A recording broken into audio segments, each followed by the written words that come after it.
leads the world in incarceration, with over 2.4 million people behind bars, a 500% increase over the past 30 years. The United States has 5% of the world population, yet approximately 25% of it is incarcerated. Fact: more than 60% of the people in prison are people of color. For black males in their 20s, 1 in every 8 is in prison or jail or walk through the door. 3/4 of all persons in prison for drug offenses are people of color.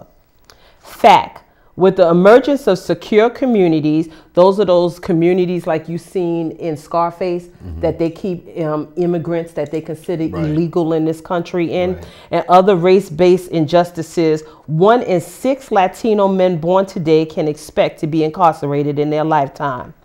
Fact: prisons have exploded with the war on drugs. More than 500 million people, nearly a quarter of all those incarcerated, are incarcerated as a result of a drug conviction. The number of drug offenders in state prisons has increased 13-fold since 1980. Fact: 37% of black high school dropouts are incarcerated. Nationally, approximately 5.3 million Americans are denied the right to vote because of laws that prohibit voting by convicted felons. Remember that point.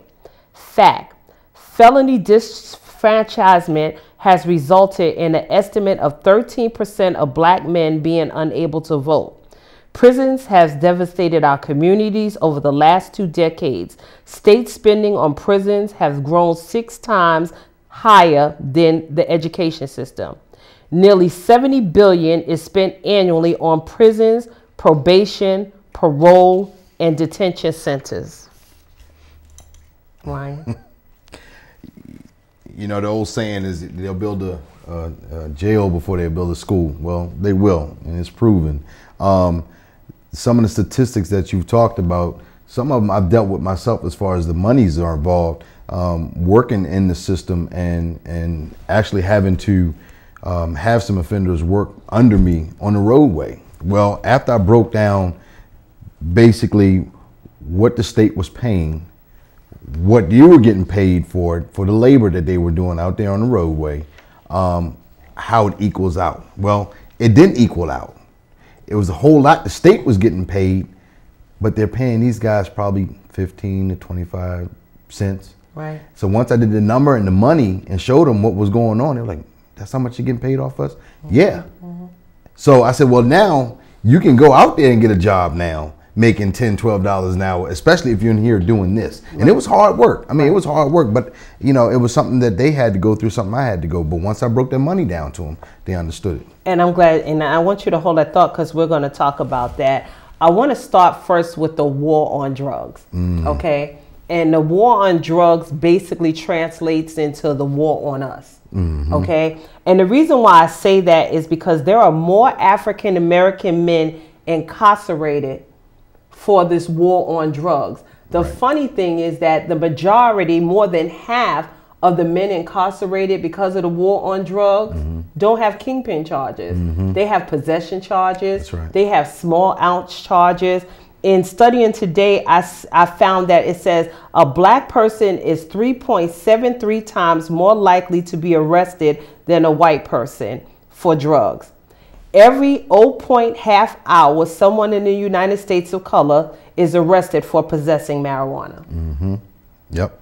But then they're ready to allow some states to be able to smoke it. You'll be able to smoke it. Medicinal purposes, as they say. Well, if that's the case, there's a lot of people that need it. You know what I mean? Yeah, everything. You know, I got arthritis. Well, let me get a little sack. You know what I mean? But the war on drugs will never be fixed because the simple fact is that old saying, trying to make $1 out of 15 cents. Right. That's the biggest thing. You just can't tax it. Right. You know, if they could tax it, they're not. You know, they would do something about it. And I'm glad that you raised that point. I wrote something today and I want to read it and then I want to talk about food for thought. What if I told you there is one group of American workers so disenfranchised that corporations are able to get away with paying them wages that rival those of a third world sweatshop? These laborers are legally stripped of their political, economic, and social rights, and ultimately turned into second-class citizens.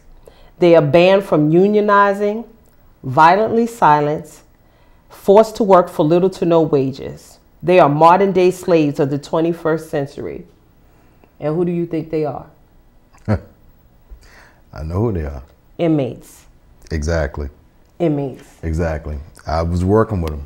I worked with them, and I hated. I actually hated doing it because of the simple fact when I went to pick them up, it was more African Americans in the institution that I had to take out on the road, and whatever the reason was, they were incarcerated. I mean, I can't say what they were incarcerated for, but my job was to take them out on the road. But I hated it.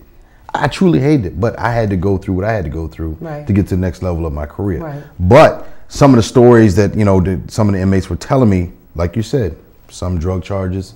I mean, small stuff like possession, maybe a 20 bag or whatever, an ounce of weed or something like that. Well, they may be in there for 10 years for an ounce of weed, something crazy like that. Mm-hmm. But it's live and well. It's definitely live and well. One of the things that I talked about is private companies now have cheap, easy labor. Mm-hmm.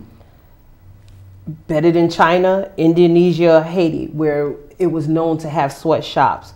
Right here in this land of the free, large corporations employ prisoners as a source and cheap